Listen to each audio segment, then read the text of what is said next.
যে তিনটি রোগ হলে মনে করবেন আপনি জান্নাতি। তিনটি রোগ যদি আপনার হয় তাহলে আপনি মনে করবেন যে আপনি জান্নাতি।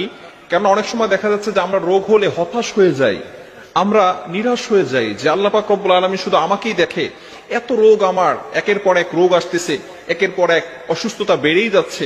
অনেক সময় দেখা যাচ্ছে যে আমরা আল্লাহ তাআলার উপর অভিযোগ করে বসি। খবরদার, এটা কখনো করা যাবে না। অসুস্থতা হচ্ছে আল্লাহ তাআলার সবচেয়ে বড় একটি নিয়ামত। অসুস্থতা মানে হচ্ছে যে পৃথিবীর ভিতরে কোটি কোটি মানুষ আছে, তারপরে আল্লাহ পাক রব্বুল আলামিন আপনাকে অসুস্থতা দিয়েছেন, মানে আপনার দিকে আল্লাহ তাআলা ফোকাস করেছেন। সুবহানাল্লাহ।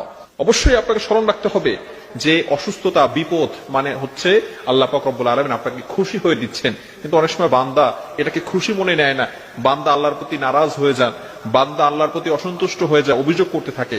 এজন্য তিনটি রোগ যদি আপনার হয়, কনফার্ম আপনি আল্লাহ পাক রব্বুল আলামিন আপনাকে জান্নাত দান করে দিবেন, যদি আপনার ভিতরে ঈমান পরিপূর্ণ থাকে এবং আপনি ঈমানের উপর অটল অবিচল থাকেন। নাম্বার 1, এক নাম্বার হচ্ছে ঠান্ডা জ্বর। অনেক সময় আমাদের ঠান্ডা জ্বর হয় না? হ্যাঁ, ঠান্ডা জ্বর যদি হয় তাহলে মনে করবেন যে আল্লাহ পাক রব্বুল আলামিন আপনার জন্য জান্নাতের ব্যবস্থা করে দিয়েছেন। এই জ্বর হলে আল্লাহ পাক রব্বুল আলামিন মানুষের পিছনের যে গুনাহগুলো আছে সেই গুনাহগুলো মাফ করে দেয়, বলেন সুবহানাল্লাহ। গফির লাহু মা তাকাদ্দামা মিন যামবি, আল্লাহ তাআলা এই জ্বরের মাধ্যমে তার পিছনের সকল গুনাহ খাতাগুলো মাফ করে দেয়, বলেন সুবহানাল্লাহ। এজন্য আমাদের সকলকে স্মরণ রাখতে হবে এবং মনে রাখতে হবে, জ্বর হলে, ঠান্ডা হলে আমরা ঘাবড়ে যাব না। ঠান্ডা হবে, বেশি বেশি সর্দি হবে, সে কোনোদিন পাগল হবে না। সুবহানাল্লাহ। আল্লাহ পাক রব্বুল আলামিন কত বড় নিয়ামত এই অসুস্থতার ভিতরে দিয়েছেন। এজন্য এক নম্বরে যাদের ঠান্ডা জ্বর, সর্দি জ্বর যাদের হবে, আল্লাহ পাক রব্বুল আলামিন তাদের জন্য জান্নাতের ব্যবস্থা করে দিবেন, তাদের জন্য জান্নাতের পথ সহজ করে দিবেন, অর্থাৎ এই অসুস্থতার মাধ্যমে আল্লাহ তাআলা তার পিছনের গুনাহকে মাফ করিয়ে দিবেন। দ্বিতীয় নাম্বার যেটা, সেটা হচ্ছে চুলকানি বা অ্যালার্জি। আমাদের অনেকের চুলকানি আছে, অ্যালার্জি আছে। আমরা অসন্তুষ্ট হয়ে যাই যে আমার শরীরে কেন এত চুলকানি, আমার শরীরে কেন এত অ্যালার্জি। আমরা অনেক সময় এভাবে বলে থাকি, নো, এটা করা যাবে না। চুলকানি বা অ্যালার্জি হলে মনে করবেন যে আল্লাহ পাক রব্বুল আলামিন আপনাকে জান্নাতে যাওয়ার জন্য পথ সহজ করে দিচ্ছেন, অর্থাৎ আল্লাহ পাক রব্বুল আলামিন আপনাকে জান্নাতে দিবেন। যাদের চুলকানি বা অ্যালার্জি হয়, বর্তমান চিকিৎসা বিজ্ঞান বলছে যাদের অ্যালার্জি আছে অথবা চুলকানি আছে তাদের কখনো কুষ্ঠ রোগ হবে না। সুবহানাল্লাহ। শুধু তাই না, তাদের কখনো শ্বেত রোগ হবে না। সুবহানাল্লাহ।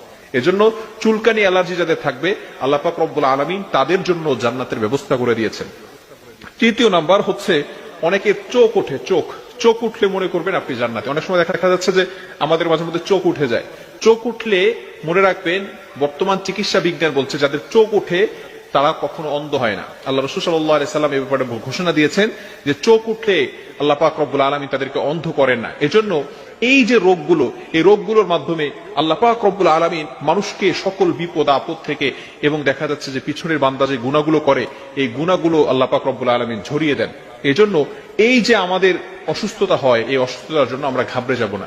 মুমিন কখনো আশা হারায় না, মুমিন কখনো হতাশ হয় না, মুমিন কখনো নিরাশ হয়ে যায় না। এজন্য আমরা সবসময় আল্লাহ তাআলার উপর ভরসা রাখবো এবং আমরা অসুস্থ হয়ে গেলেই সাথে সাথে ডক্টরের শরণাপন্ন হব না। আমরা দু একদিন ওয়েট করি, আমরা আল্লাহ তাআলার উপর সন্তুষ্ট থাকি। এরপরে আল্লাহ পাক রব্বুল আলামিনের যে উসিলা দিয়েছেন যে হ্যাঁ ওষুধ খাওয়া যাবে, এটা খাওয়া সুন্নাহ, এরপরে আমরা ডক্টরের শরণাপন্ন